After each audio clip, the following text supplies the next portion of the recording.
Hola chicos, my name is Kyle and I'm a Year 13 Spanish student studying at Laberinto Del Fauno and Como Agua para Chocolate. This video is all about the movie Laberinto Del Fauno for A-Level Spanish Paper 2. I'll be going through this PDF and talking about the characters, context, themes and techniques in this film. You can download this revision PDF from a-spanish.com/ELF. Vamos! So I'm just going to start with an introduction. I'm sure you know the plot of the film, but it may help to get a quick recap. So this is a critically acclaimed film by the director Guillermo del Toro. It's set in the north of Spain in the post-war era, and we see the start of the regime of the dictator Franco. It combines the merging of two worlds, one set in the harsh reality and one set in a mythical fantasy world. Starting with context, we're going to look at the Spanish Civil War. So this is just after the Civil War in Spain. So we're looking at a very divided country. The Civil War was a time of great political debate. Public awareness became quite real, and the idea of debating politics was very present during war. And also not just in Spain but outside of Spain, many countries watched and they monitored, and you saw the support for the Republicans, who were sort of on the left of the war, trying to stop Franco, and that came from Russia and Mexico, whereas there's sort of Germany and Italy, we're talking about Hitler and Mussolini here, were helping the fascists to sort of install their regime.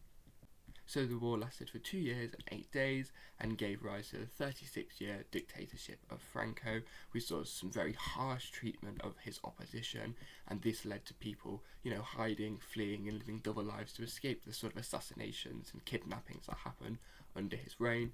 And this war really sets the backdrop of the film. We see this through sort of the army that is very present, the fascist army, as well as the Republicans hiding in the mountains, and we see this really harsh fight between the two sides. Sort of expanding on that, it'd be important to look at the Spanish society of the time. We're looking at division and tension of classes between sort of the rich and the poor, and between those who support Franco and those who don't. Vidal completely embodies the ideas of Franco, the anti-communist, the pro-Catholic and pro-unified Spain, and his role, is very clear. Get rid of the rebels. We see this through his harsh assassination of the doctor, the torturing of the stuttering rebel. It's really quite clear. Whereas this Mercedes on the other side represents Republican attitudes. We see her risk her life, we see her, attack what she thinks is wrong, and it's showing that real tension between the two sides. What's really important here as well is class privilege. We see that Vidal and his men and his team, they have like staff members that look after them. They're eating rich and varied food. There's like a large rush of staff that come to look after Carmen when she arrives, and the idea they sort of have this personal doctor. These sorts of things that those in the lower classes had no sorts of connection to. They're living off the bare scraps of rationings, which we'll talk about in a little bit. But it's just highlighting that difference in class and that sort of division that existed in society. And it's just important also to note that the church during this period was connected to the right wing, was connected to Franco, and they sort of laid out what was moral and what wasn't, and they definitely lived in a privilege during this era. Next, it's important to look at Los Maquis. So these were guerrilla fighters that were sort of part of the Republican side, trying to stop Franco's rise, and then they also tried to weaken and end Franco's regime once he had completed the rise. Throughout much of Franco's reign, they hid in the mountains, they met and they planned attacks in order to weaken this regime, and they worked with the public a lot of the time where they'd get info and resources. Throughout the film, we don't see much of them until the end, but there are signs. We see the smoke that comes up, we see, the antibiotics and the lottery ticket, and then we get to that point where there's a full attack. We also see how Mercedes acts as a spy for them, helping their cause, sort of like the reflection of the public helping them in real life. And throughout the film, we're sort of given the idea that the rebels are sort of clearly morally superior. They are the good guys. Those are the ones with that moral integrity, that heroism, and that humanity that we just don't see in characters like Vidal. Next up, it's important to look at el machismo y la misoginia, or sort of chauvinism and misogyny. So the three main characters in the film are women, and they are treated as second-class citizens mainly. So that's Ofelia, Carmen, and Mercedes. Vidal is the main source of this. He cares very much about having this son. He has this connection to his dad, and he doesn't really care about the women. He's a product of Franco's society, and that comes from El Manual de la Sección Femenina, which sort of laid out how women should behave and how to be this ideal woman, and it sort of sums up Vidal's views to a T. We see this in the way he disregards Mercedes and doesn't believe that she's capable of being a spy or organising the secretive behaviour that's going on, which eventually leads to his downfall, of course, and also his treatment of Ofelia to the extent that he almost sees her as like an offensive individual because of this obsession she has with the mythical and the fantasy, but mainly because she is a woman, because she's a girl, because she's not the son he wants. So looking at 1944, women did have less rights than men in this period, but Franco sort of comes in and makes it even worse. Although often women were sort of domestic workers, Franco made it so that to not be a domestic worker, you would need a written permission from your husband in order to do that, and this obviously pushed many women out of it, the jobs that they did have, and it actually led a lot of women into prostitution, which just caused more oppression for them because they got lots of sort of condemnation from the society, particularly from the Catholic Church, so made them more obsessed. Looking at Carmen, she sort of embodies a woman post-war, and also this passive attitude to Franco. Her importance is more to care for herself and ensure this her life that she has remains, and that she doesn't face any sort of suffering, and that is quite, symbolic of many people during this era. Next we'll look at rationing cards. So these were cards given to control food consumption during 1939 and 1952 from the Franco government. They would get one for meat and one for the rest, or sometimes there would specifically be one for bread, as seen in the film. This is referenced, we see Vidal discussing how it's definitely enough when he has guests over for dinner, obviously contrasting with the large amounts of food he has, and then he jokes about how those on rationing cards will have enough and will be okay. And we also see many people queuing up at one point just to get their bread. The military were the ones who were in control of this. They said who got what, and that distribution was actually quite unequal a lot of the time. They would favour the sort of richer people and give more to their friends and their sort of army mates, whereas the poorer people wouldn't get as much, and this was sort of to exacerbate those divisions in society and sort of really set out this social class and this social order. This meant that many poor people turned to the black market, or they turned to hunting. They were not generous enough to live on, and so they had to sort of get more. And we see this when we see the father and son hunting the rabbit, and obviously they end up getting murdered by Vidal because of this, who believes that they are working for something or doing something when really they're just trying to survive. It's presented as this help, as this aid, as this, you don't have to worry because we're going to give you things, but really it was a method of controlling. It was keeping track of who was having what and instilling this social class, and also reminding people who was in charge. So I do have a scene summary here. I'm not going to go through this. If you want to pause and read through each of the scenes, that's fine, but I'm going to hope that you know the plot roughly just to save time, so I'll just quickly flick through these. So if you do want to pause it, you can have a little look at each of the scene recaps. Next we'll go ahead and go through the themes, so starting with fantasy against reality. So we see Ofelia and her love for fantasy takes her to this imaginary world that takes her away from this horror of the post-world, and she can escape into this post-war world, and escape into this imaginary world. We see a duality between these worlds where they both sort of exist simultaneously, and there's a crash of this when Ofelia first meets Vidal. She comes out of the car and she's clutching her books and this fantasy that she clings onto, whereas as Vidal, he's very strict, he's very aggressive, irritated by the fact that she gives the wrong hand and the fact that they're late, more worried about keeping track of time, and that's the contrast between the two worlds there. However, Vidal's not completely away from fantasy. He's just have a small connection with it because of the mythical legend that was his father, who was a great military leader and died in battle, and left him his watch. And this watch is paused on the time that it was that he died. And although he sort of rejects this idea at points in the film, he holds on to this watch, and as he's about to face his own demise, he says that he wants to continue this myth, and so he himself is not completely away from fantasy.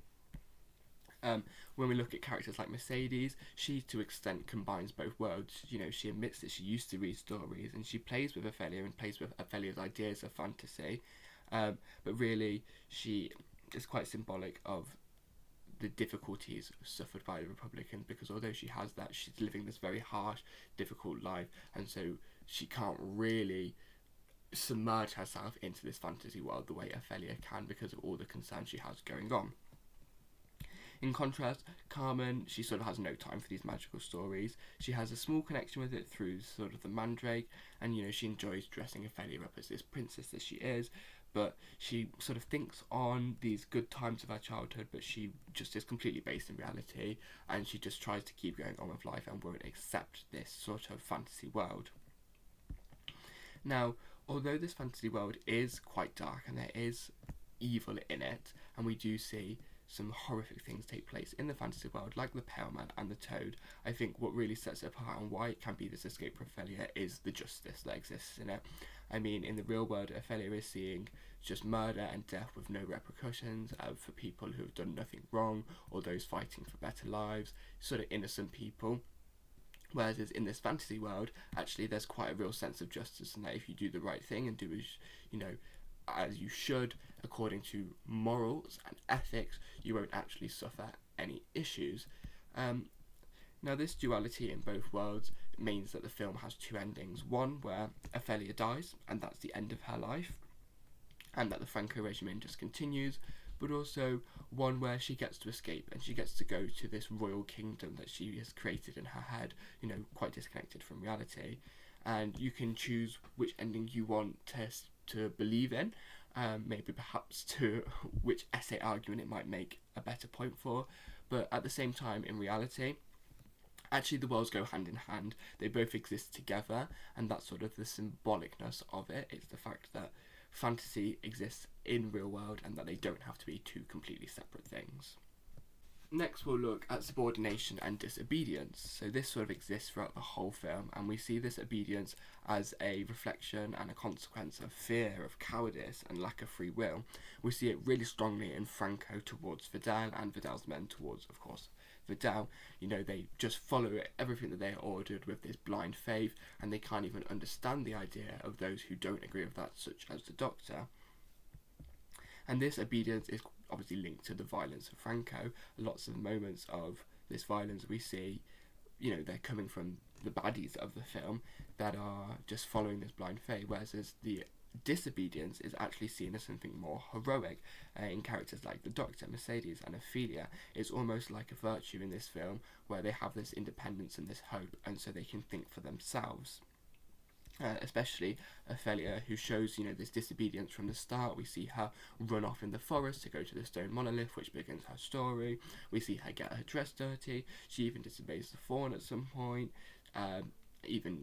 Quite significantly disobeys Vidal when she goes and steals her younger brother and his son. But it's this idea that she thinks for herself, and she ultimately is the hero of the film when she disobeys the fawn at the end and does not sacrifice her younger brother. We also see disobedience, of course, with the Maquis, with the rebels. They are seen as morally superior, and we get this sense of victory because of their disobedience, because of the fact that they won't just accept what's been put in front of them. I think a really key moment to highlight is the battle between Vidal and the stuttering rebel, who just will not give up information. He would rather be tortured to death and executed than reveal that, and this is this real idea of being morally superior, and he is fighting for what is right, and he will not accept the evils of Franco and his followers. Next, I want to talk about nature and food. So nature is shown through Carmen. She is a mother, and she worries for her child, and she tries to give her a better life, although she sort of ends up stressing out Ofelia more than anything. We see it again in Mercedes, who becomes this mother figure after Carmen dies. Ofelia really wants to leave with her and sort of stay with her. And Mercedes' behaviour really contrasts with Carmen. She's less harsh, and she sort of doesn't really reprimand her as much, and she really accepts her with love and supports Ofelia. Nature in itself has its own role in the film. We see sort of ancient symbols, and it gives it this sense of sort of authenticity and sort of timelessness that doesn't really come from anything else, and it's that symbol of nature.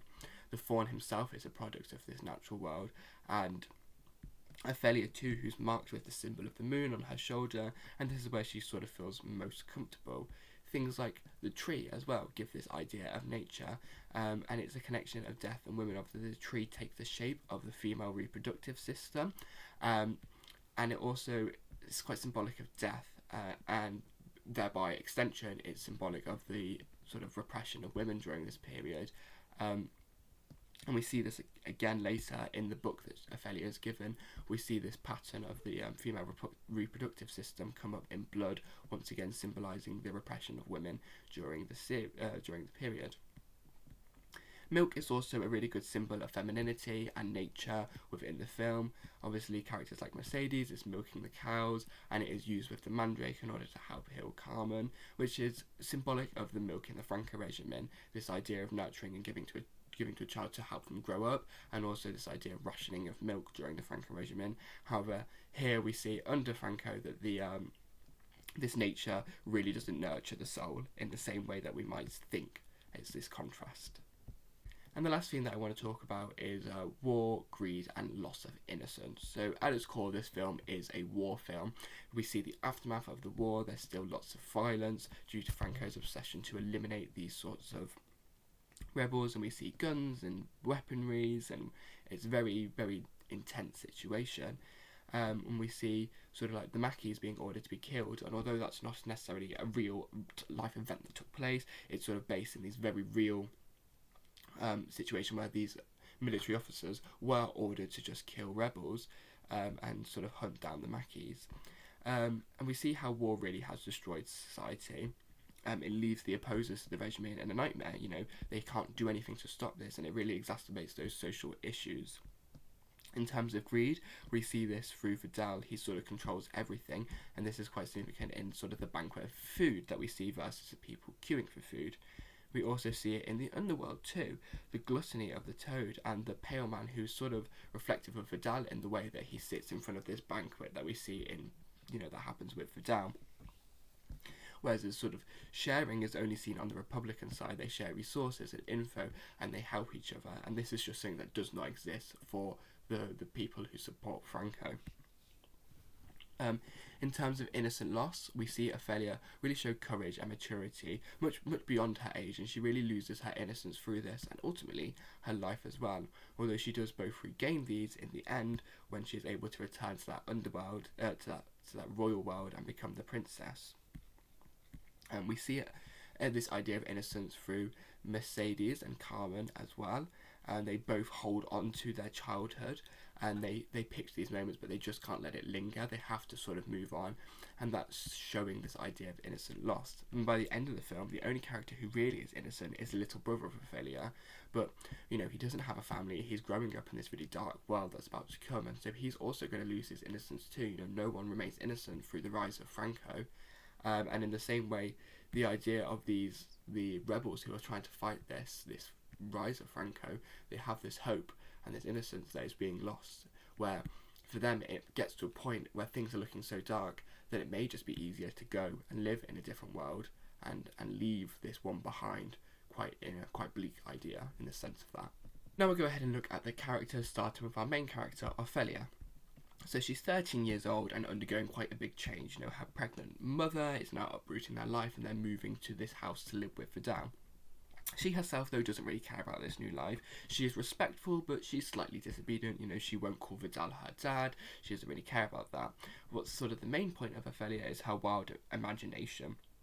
The combination of her wild imagination as well as this harsh reality that she lives in, it leads her to this magical world. She is scared, but she is brave, and she really wants to help her mum, and by doing so make things quite hard for Vidal. We also see her as quite sort of an energetic and brave character. She accepts challenges, and she shows resilience to overcome them, and takes this solace in this magical world. In contrast, she's much less happy in the real world. It's full of violence, it's full of war, and so she's very easy to get lost in the stories. So much so that the viewer sort of gets lost too, and starts to question, well, what is actually real and what is not. Very mature for her age. She follows her instincts to find this better world. She knows that a place exists where she can be happy with her mother and away from the horrors of what's going on. And she has this very independent streak and strong set of beliefs and moral code that's really reflective of the people who are anti-Franco. And her moral code is so strong, she'll even disobey who she thinks is somebody of good. The Fawn, when she says that she won't harm her brother, actually just shows how strong of a character she is morally. Next, looking at Mercedes, she's a very quiet woman, but she has this secret double life of helping her brother, who is a leader of one of the Maquis armies. As a result, she comes across as quite a cold and distant character, but we see her really open up to Ofelia, and we sort of get this really look into her personality after that.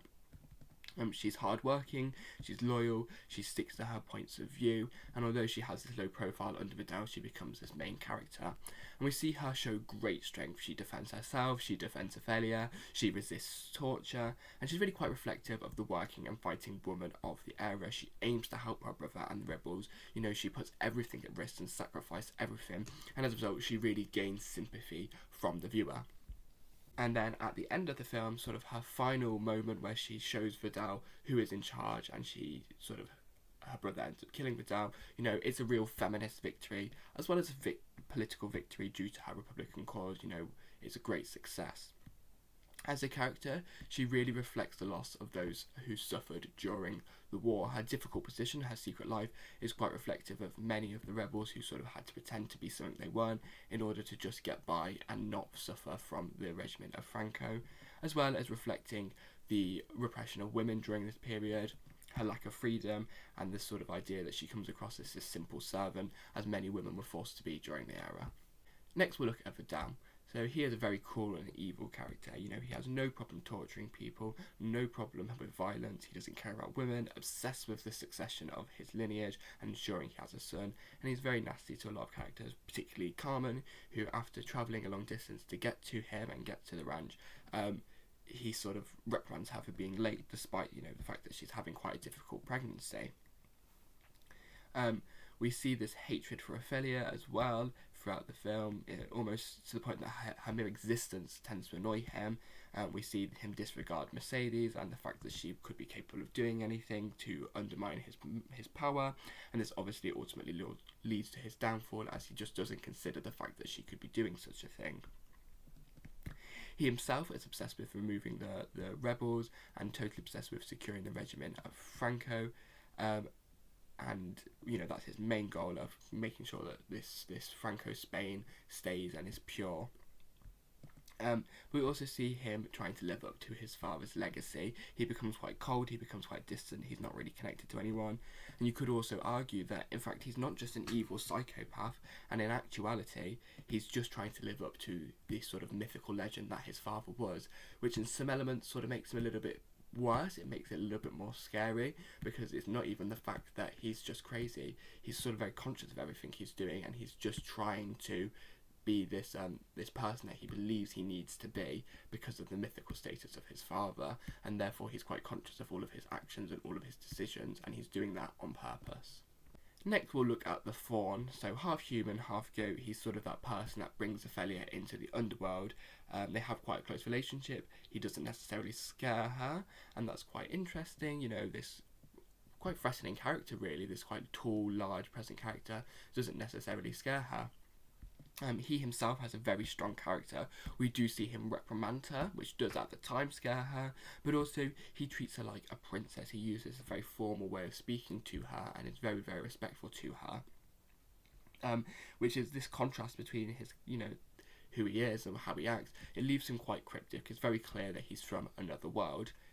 He's a very wise creature, he has lots of knowledge, and he is able to impact the real world, and we see this with him leaving the mandrake for Ofelia, giving the mandrake to Ofelia to leave under the bed of Carmen to help her heal. He is the access to that escape for Ofelia, and he almost becomes a spiritual guide and somewhat of a paternal figure for Ofelia. You know, she's lost her real dad, she doesn't accept Vidal, but with the Faun, you know, they have these moments where they are hugging and where there's sort of real almost love between the two characters, but at the same time he reprimands her when necessary. He tells her off for eating the grapes and things like that, and so it was really this paternal relationship. And I think also he is used to really symbolise the growth of Ofelia. You know, her decision at the end to reject what he's saying and say, no, I'm not going to sacrifice my little brother, shows how Ofelia really grows and becomes her own character. And I would just note that he's very typical of Greek mythology. You know, he's tied to nature, he lives in the forest, he guides people, but he can lead someone astray. And that, I think, is quite symbolic of just the fact that he, you know, a real reflection of Greek mythology in this. Next up is Dr. Ferreiro. He is a wise socialist doctor, and this trope is used quite a lot in films and literature.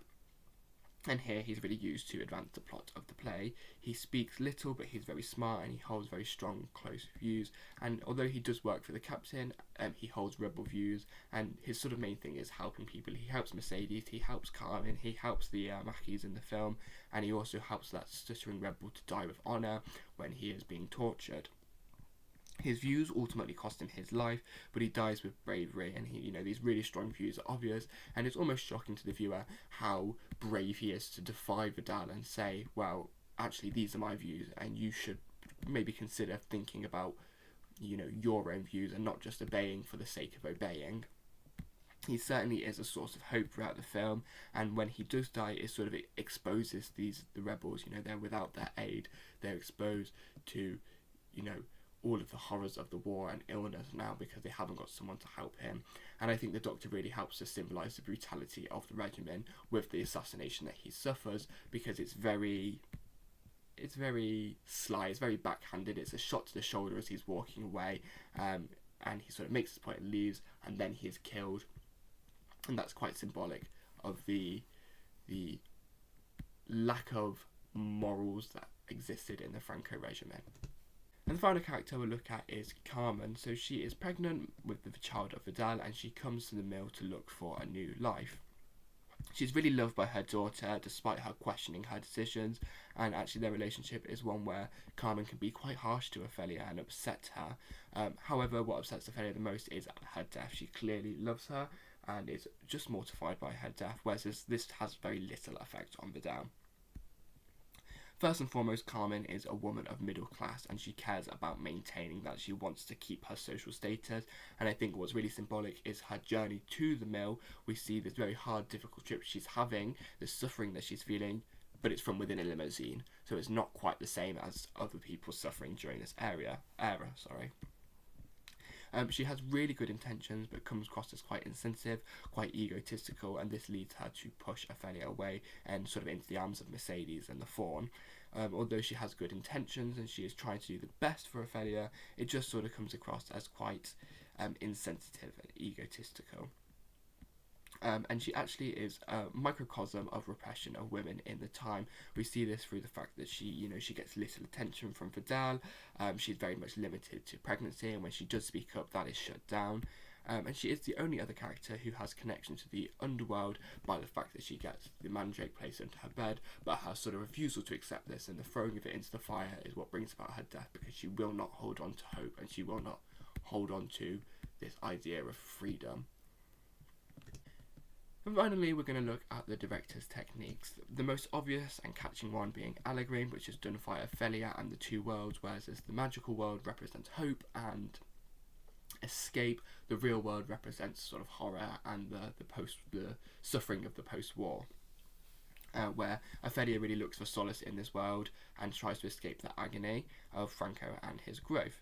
There is an element of fate to this. She sort of stumbles upon that stone monolith that she is that connects her to the world when she places the stone into the eye, which the eye itself sort of holds that symbolism, the fact that she's the only one who can see this underworld. Whereas it's sort of like the Francoists, they have no connection to it. Vidal is repulsed by the idea of magic, whereas there's sort of people with Republican views like Mercedes, they sort of connect with it a little bit, they sort of hold on to it, and that's the idea of their maintaining that hope. We see connections of both worlds through the fact that Ofelia has the key for the second task, and Mercedes has the key to the supplies to help the rebels. Ofelia has a dagger in the Pale Man's lair, whereas Mercedes has a knife which she uses to wound Vidal. We see both the similar banquets of the Pale Man and Vidal, and we also see the gluttony of the Toad, which is also the gluttony of the nationalists who sort of hoard resources. Time also connects in both worlds. We see this egg timer which passes between both worlds, as well as sort of Vidal's watch and the water wheels in his lair. And we also see this idea of time through the Pale Man and the imagery, sort of based in the painting by Goya, which is Saturno devorando a su hijo, or Saturn devouring his child. which was inspiration for this scene. It's this brutal image of time of a father eating his children to stop them overtaking him. And there's a photo that's very similar to this in the lair, and we also see it through the pale man actually eating the fairies in a similar way, which really draws connection to this sort of ever-ticking presence of time. The next technique we'll look at is colour and camera angles. So bearing in mind this film won the Oscar for the best cinematography in 2007 due to its great use of these things. We see characters like Vidal shot from low, short, distant angles, which really amplifies this idea of presence and fear, whereas women are shot from higher, wider shots to illustrate their submissiveness. We see how the rebels blend in with the background wearing their green uniforms from wider shots where we sort of see them sneaking around, whereas the soldiers stand out. There's this level of fakeness that they don't belong because of their sort of bright blue uniforms. And in terms of bright colours, they really don't exist in the film, and they are reserved for the very end when Ofelia enters into this underworld and becomes the Princess Moana that she's supposed to be. And this is quite symbolic of the fact that this sort of brightness and this sort of splendour was really not available in post-war Spain. Next, we'll look at light and shade. There's a real gothic air created in the film due to this lack of light. You know, the labyrinth is in total darkness. It really adds this moral ambiguity to the faun and really captures the attention. Ofelia isn't scared by the darkness. In fact, she succeeds more in this world. And I think Tordo really plays with the idea of light and darkness here, whereas typically darkness is bad and light is good. Well, actually, that's contrasted in the film where sort of the good characters are the ones hiding in the shadows and sneaking around, and actually the most brutal things like the torturing of the stuttering rebel, you know, they take place in broad daylight, and so he really plays with that idea there.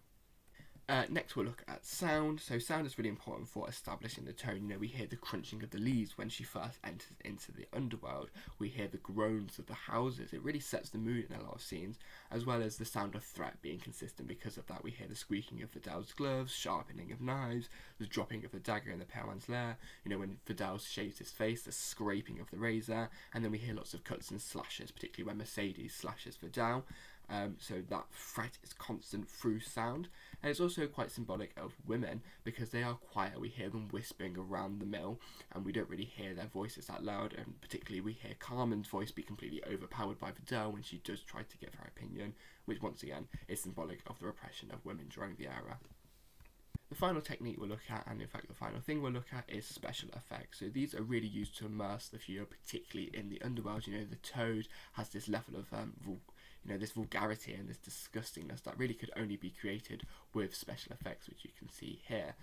The makeup and costume of the pale man, you know, is really iconic. It became quite a symbol of, you know, modern cinema thanks to its creation and the sort of vulgarity of it, and it really helps to immerse the viewer in the horror that is the film. And although it's needed much more in the underworld to create this sort of just disgusting horror, we do see it in the real world. We see this sort of scene where Vidal's stitching his face back together, and that really is quite a horrific, chilling scene, which creates a disgust in the viewer, as well as the way that the mandrake comes to life, and we really see it suffering as it's thrown to the fire and died, and it really just helps to connect the viewer to the magical elements as well as the violence of the film, and so really quite a significant technique. So at the end of this PowerPoint there are loads of quotes. I'm not going to go through them here just for time, but there, if you want to download this PDF from asarspanish.com/ELF, you'll be able to access this, and then you can use these quotes for yourself to put into your essay. So I'll just quickly flick through these here now, just so you can have a look, but I would recommend just downloading the PowerPoint to really get them. So yeah, that's all the main stuff you'll need to know content-wise for this film. Subscribe for more A-Level Spanish videos y hasta luego!